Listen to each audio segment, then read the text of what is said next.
पुरानो दलहरूको 5 वर्ष चाहिँ रोएरै जाने भयो। नयाँ कानुन बनाउनलाई अध्यादेश ल्याउँदाखेरि पनि रुवाबासी, पुरानो कानुनलाई लागू गर्दा पनि रुवाबासी। अब ठिकै छ, अब नयाँ कानुन बनाउँदाखेरि अध्यादेश ल्याउँदाखेरि रुवाबासी ठिक छ, तर यो सरकारले अध्यादेश लिएर आएको कसैको दल फुटाउनलाई होइन है, किनकि भन्दा पहिला आफ्नो दल आफू चाहिँ आफ्नो पक्षमा लिएर आउनको लागि अर्काको दल फुटाएर त्यहाँको सांसदहरूलाई आफ्नो के भन्छ त्यसलाई सहमतिमा लिएर आउनलाई चाहिँ दल फुटाउनलाई अध्यादेश लिएर आउने गर्थे। योचोटिको सरकारले चाहिँ आफ्नो काम छिटो होस्, विकासको काम केही तरिकाले नरोकियोस् भन्ने तरिकाले चाहिँ काम गर्नको लागि कानुन बनाउनलाई अध्यादेश ल्याए। यो पूर्व पश्चिम राजमार्ग नानघाटदेखि बुटोलको सडक बनाउनलाई 7-8 महिनासम्म जङ्गलले वनले रुख काट्न दिएन।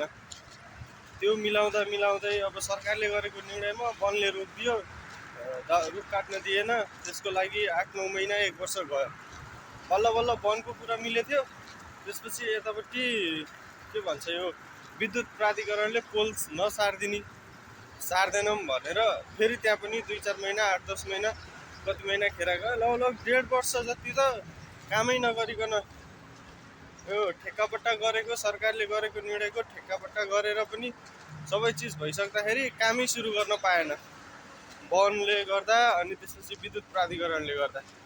यस्तो किसिमको कानुनहरू चाहिँ परिवर्तन गर्नुपर्छ। विकासको लागि चाहिँ 10 वर्षीय के भन्छ यो सनसेट कि समथिङ के भनेर आइरहेछ नि होइन, त्यो कानुन बनाएर चाहिँ यदि अब विकासको काममा चाहिँ यस्तो बाधा आउँछ भने चाहिँ त्यसलाई चाहिँ कसैले पनि रोक्न नमिल्ने भनेर कानुन बनाउन लाग्छ।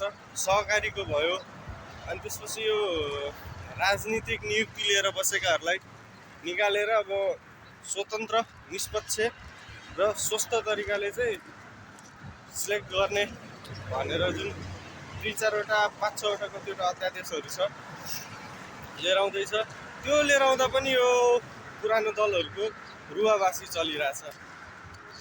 अब पहिला अध्यादेश लिएर आउँदाखेरि यसको लागि हो अब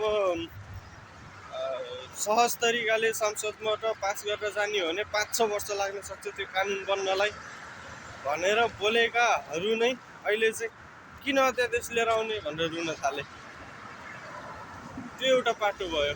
अनि पुरानो जुन अलरेडी त्यही दलहरूले नै बनाएको कानुन, त्यही दलहरूले नै बनाएको संविधानभित्र बसेर काम गर्दाखेरि त्यो कानुन लागू गर्दाखेरि पनि यिनीहरूको रुवाबासी छ। यदि यिनीहरूलाई त्यो लागू नै गर्नु थिएन भने पहिला कानुन किन बनाएको सोध्न पर्ने त यो होला क्वेसन। जब उनीहरूलाई यो कानुनले चाहिँ नेपाली जनतालाई मार पर्छ भनिसकेपछि कानुन किन बनाउने, कानुन बनाइसकेपछि लागू गर्ने कि नगर्ने है, लागू त गर्न पर्यो कानुन बनाइसकेपछि।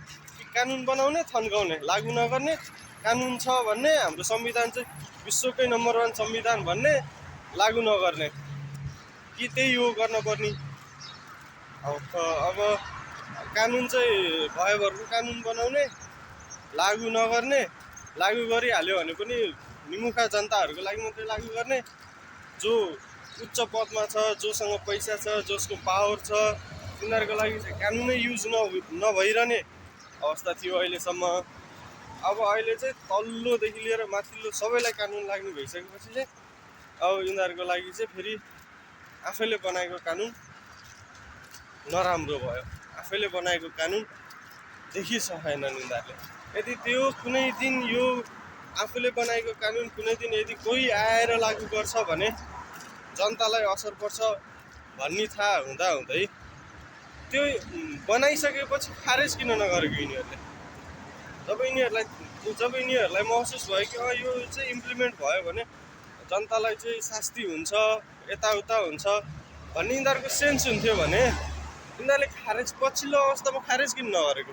यत्रो वर्षसम्म त यिनीहरूकै रजगत थियो, यिनीहरू नै सत्तामा थिए अहिलेसम्म।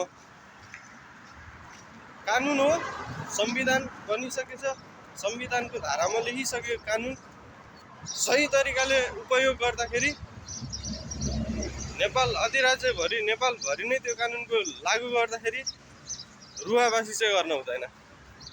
विशेष गरी अब जनताले त जसोतसो ठिक छ 1-2 वर्ष गाह्रो हुन्छ, 1-2 वर्ष गाह्रो भइसकेपछि राम्रो हुन्छ भन्ने भयो जनतालाई भने चुपचाप लाएर बसिरहन् जनता। अब यो नेताहरूको रुवाबासी, जेमा पनि राजनीतिकरण। अब आफ्नै संविधानको कानुन लागू गर्दा पनि यिनीहरूलाई रुवाबासी छ। नसकिने भयो यो पुरानो पार्टीलाई चाहिँ कानुन चाहिँ लागू गर्नुपर्छ नेपालमा भयो।